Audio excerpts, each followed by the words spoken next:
Camarada João Pedro, quais textos ou fontes você recomenda para uma pessoa que está iniciando seus estudos no marxismo, leninismo, maoísmo? Veja, eu recomendo, né, fundamentalmente textos muito importantes aí, né, principalmente o sobre o marxismo, leninismo, maoísmo, do Partido Comunista do Peru, né, que é um importante documento, né, é o documento de definição do maoísmo, né, historicamente, traz os pontos fundamentais lá para devem ser entendidos, né, que devem ser compreendidos no estudo do maoísmo, né. E para além disso, os textos desses vários partidos e organizações revolucionárias, né, o próprio PCI maoísta, do Partido Comunista do Peru, enfim, de vários movimentos aí que trazem essa questão. Eh, o fundamental é isso, né, recomendo esse texto principalmente, mas também aí de ler lá a linha política geral, ler a linha militar do PCP, todos esses documentos eles trazem muitos aspectos do maoísmo, né, e sua importância, então recomendo principalmente esses documentos. Matheus pergunta: qual é o melhor livro para entender a Revolução Peruana e o presidente Gonçalo? Companheiro, eu vou até copiar aqui no chat. É, vou até copiar aqui. Porque eu respondi isso esses dias. Né? Eu vou fazer. Já está pronto, na verdade. Um vídeo sobre a Revolução Peruana, sobre a Guerra Popular no Peru. Vai ser lá para maio, né? Justamente do aniversário da ILA 80, né? Do início da luta armada nos anos 80, através do Partido Comunista do Peru. Né? Então, eu vou trazer um vídeo com todas as referências, com toda a bibliografia, né? Os companheiros vão poder conhecer lá, justamente, né? Mas, já para dar uma palhinha, eu vou colocar aqui justamente as referências que geralmente eu uso, né?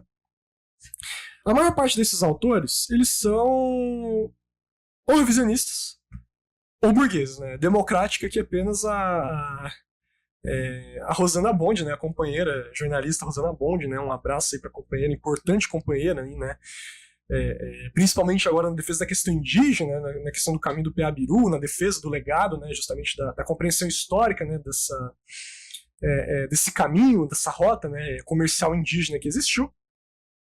Deixa eu só achar aqui o companheiro, porque eu achei interessante eu botar aqui.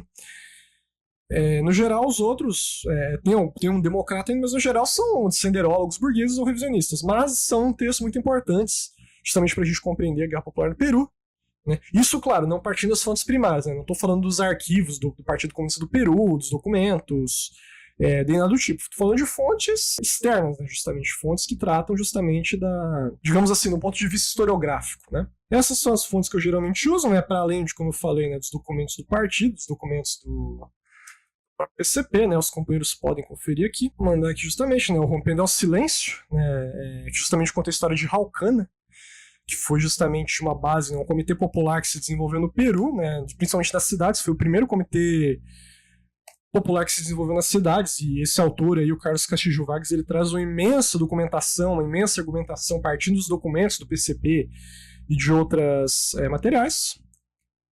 Peru, do Império dos Incas ao Império da Cocaína, né? Os companheiros sabem o básico aí, né? Da nossa companheira jornalista Rosana Bond, né? Que traz um importante relato, principalmente das luminosas trincheiras de combate, né? Justamente dos prisioneiros peruanos.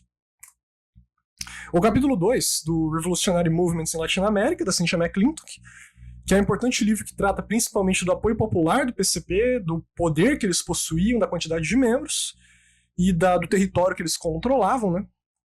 Então, muito interessante. E Memórias de uma Guerra, do Luiz Arce Borja, o próprio jornalista que entrevistou o presidente Gonçalo, né? Nessa época, quando ele escreveu o livro, ele já tinha uma posição revisionista em relação ao presidente Gonçalo, né? Mas é um importante livro principalmente para entender a correlação de forças na Guerra Popular que se desenvolveu, o papel da esquerda oportunista, o papel do próprio PCP, né, do desenvolvimento das bases de apoio, enfim. O AK pergunta: companheiro, onde consigo acesso ao conjunto de textos de Abimael Guzmán e do PCP? Sei que o Servir ao Povo publica alguns, mas gostaria dos textos originais ou em inglês. Companheiro, eu vou pegar aqui para ti o texto, Obras Completas, do PCP propriamente, que vão desde o início do processo de reconstituição, ali para o início dos anos 60 propriamente, né, com o Retomemos a Mariátegui, e vai até vai até o final dos anos 90, né, com a captura do então responsável Feliciano e a desorganização geral do PCP, né, que aconteceu ali por 98, 99. Tem todos os textos lá, estão em inglês, tá? Não tem em espanhol. Em espanhol, existe a edição que foi publicada, compilada propriamente pelo Luiz Arce Borja, que é Guerra Popular em Peru e El Pensamento Gonçalo, volume 1 e volume 2, que tem um conjunto de documentos, principalmente os documentos do primeiro congresso, né? Tem também alguns documentos anteriores, mas de certa forma é um pouco desatualizado. O nome é Guerra Popular em Peru e El Pensamento Gonçalo, né? Tem os 2 volumes, mas o que eu vou mandar aqui pro companheiro é o volume que tem as obras completas propriamente, né? Não sei quem fez isso aqui, tá? Não sei quem foi responsável por essa compilação em inglês aqui. Eu tirei isso aqui do site Beneditaut. Os companheiros podem acessar o Beneditaut, que é o companheiro até falou ali, né? O general Milharal comentou, né, sobre o Beneditaut. E é justamente nesse site aqui. Vou mandar ali que o link tá em EPUB, né? Todas as obras completas. Companheiro Nihil pergunta: já pensou em fazer uma espécie de lista de leitura? Olha, companheiro, se você pesquisar no Google Guia de Estudos do Marxismo, Leninismo e Maoísmo, eu tenho quase certeza que vai aparecer um PDF que fazia há alguns anos atrás. Era um PDF que eu fazia com vários textos lá que eu gostava de elencar. Inclusive algumas versões, né, porque eu alterei ele bastante tempo. Atualmente não trabalho mais nele, mas você quer uma lista de leitura, aquela é a mais completa que eu posso te dar. Era um guia de estudos que eu trabalhava em cima, agora inclusive muitos links estão desatualizados com a própria reforma lá do blog do Jornal Nova Democracia, muitos links se perderam, teria que dar uma pesquisada melhor depois, mas está lá o guia de estudos que o companheiro deseja. E a melhor lista que eu poderia te dar é esse guia aí, que eu não mexo mais, mas na internet o companheiro acha facilmente.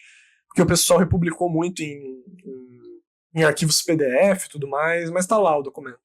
As bases de apoio familiarizaram as massas populares e oprimidas peruanas à libertação do velho Estado e ao anseio da plena libertação através do triunfo da Revolução de Nova Democracia.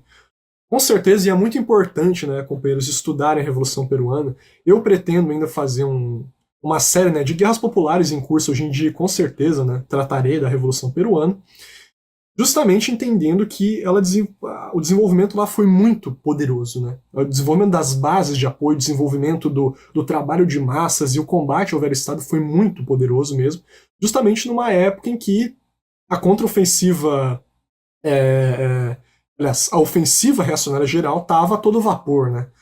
E nós vemos, inclusive, tem várias escritoras, inclusive uma autora reacionária, que é a Cynthia McClintock, ela fez um estudo sobre as pesquisas de opinião no Peru, claro que isso não mede tanta coisa, ela fez um estudo sobre as pesquisas de opinião no Peru e ela viu que tinham áreas, lá particularmente de Ayacucho, por exemplo, nas bases do PCP, e os próprios policiais falavam, olha, o partido aqui desfruta de 80% de apoio, sabe? Em Lima, na própria capital do Peru, uma das cidades mais reacionárias, né, em termos de constituição histórica, né, havia 15% de apoio numa cidade daquele tipo, né? Mas por quê? Porque lá se desenvolveram bases de apoio revolucionárias nas periferias, né? E em várias outras regiões, 50% de apoio, 60% de apoio. O estudo dessa pesquisadora é muito importante para que os companheiros vejam justamente esse apoio que desfrutavam, justamente como para desmistificar aquela ideia de que, não, eles eram terroristas, desligados das massas, eles eram contra os camponeses. Não, havia muito apoio da população ao partido, né? Porque o partido servia as massas justamente, né? Aliás, as massas faziam a história e o partido as dirigia, né? Além de servir as massas, né? Pedro Pomar havia falado antes do Gonçalo, marxismo, leninismo, pensamento Mao Zedong é o marxismo e leninismo do nosso tempo. Com certeza, para vocês verem, né? A síntese desenvolveram, né, a rodo na época. E o Pedro Pomar, né, com destaque justamente por ser o maior dirigente do proletariado de nosso país, né, historicamente, né? Foi mais avançado ideologicamente, mais avançado enquanto combatente e tudo mais, foi um grande dirigente, né, e chegou nessa concepção muito apurada, né. O presidente Gonçalo recorre ao texto do presidente Mao sobre o governo de coalizão para conceituar o capitalismo burocrático, com certeza, né. Isso é uma coisa muito visível, inclusive, quando nós estudamos as próprias citações e os textos de Mao em que ele tratava de capitalismo burocrático, que, ainda que ele trouxesse isso de uma maneira magistral, certas definições não eram colocadas de uma maneira tão clara. Por exemplo, distinções mais específicas sobre burguesia burocrática, burguesia compradora, ou mesmo a própria concepção da universalidade, não, mas da existência do capitalismo burocrático em todo o terceiro mundo, né? Então, muito importante isso. Lucas Zubelli, algo interessante que tu poderia comentar é a influência de Mariátegui no Gonçalo e indiretamente do Sorel. Vejo forte influência soreliana no PCP.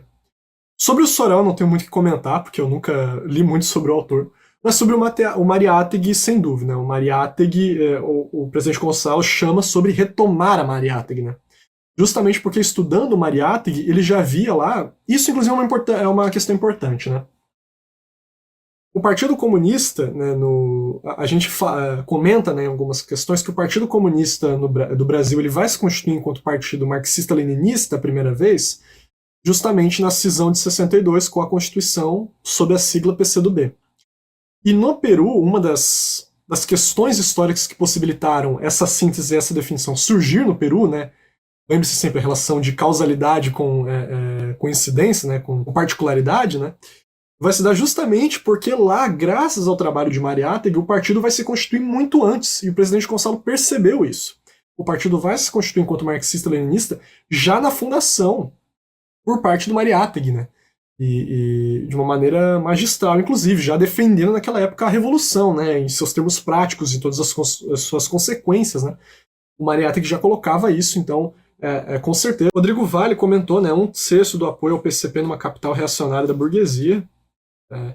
Realmente, assim, eu recomendo muito que vocês leiam essa obra. É uma obra reacionária, traz várias questões que claramente são infundadas, mas esse estudo que ela faz sobre as pesquisas de opinião é bastante sério, assim. Então, o próprio estudo que ela traz sobre quais áreas o PCP conseguiu conquistar, né, e estabelecer o poder vermelho é dela, né? É uma autora que, dadas as limitações ideológicas que ela possui, ela é muito importante para compreender a história do PCP, né? Obras importantes para entender aqui a Revolução Peruana e a Guerra Popular são as da grande Rosana Bond, com relatos da época em que ela esteve no Peru, né? Especialmente no Fogo nos Andes.